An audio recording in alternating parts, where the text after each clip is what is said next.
Welcome. In this lecture, we would focus on comparative advantage. To understand comparative advantage, we must have a deeper insight into what is absolute advantage first. Once we understand absolute advantage, we would understand comparative advantage. But however, the final trade is governed by the principle of comparative advantage and not absolute advantage. And the reason for that, we would understand with one simple example.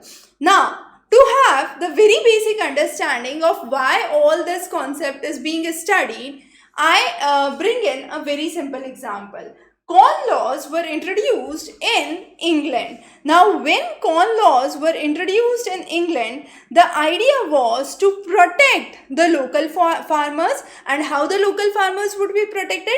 The concept was very simple. The concept was that any import coming into England would be banned for food grains. So, no food grains coming from outside in the territory of England.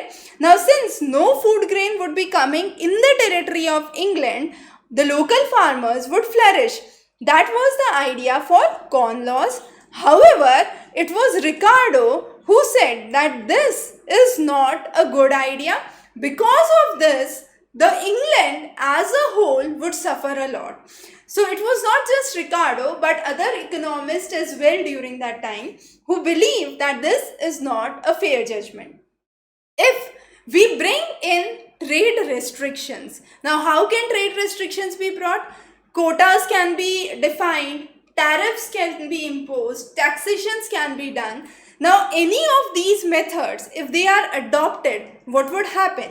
It would have an implication onto the user and or onto the consumer, and therefore free trade would not be supported. In order to support the idea of free trade, we need to have a comparative advantage. So to understand free trade, we must understand what is comparative advantage, and this comparative advantage has the application to the concept of opportunity cost. Opportunity cost we have already covered in the previous lecture, but we would bring the concept of opportunity cost again here to understand the idea of comparative advantage.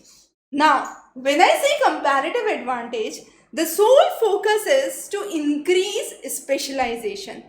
To increase specialization with certain phenomena, what would happen?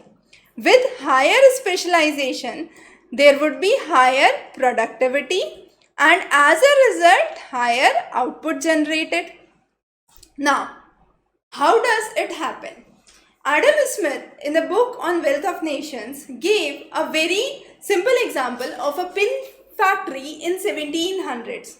The idea was that it's not just one person who is creating the pin from the scratch to the final product. There are series of people who are involved. So one person is drawing the wire, another person is cutting that wire, the third person would be grinding it, the fourth person would be trading it, the fifth person would be probably bringing that into operation, packaging, and finally marketing. So there are chain of people involved when a product comes into market, and this is why, because everyone has their specialized roles to play, and therefore we can say specialization is important, and this concept of specialization is well understood with the idea of comparative advantage.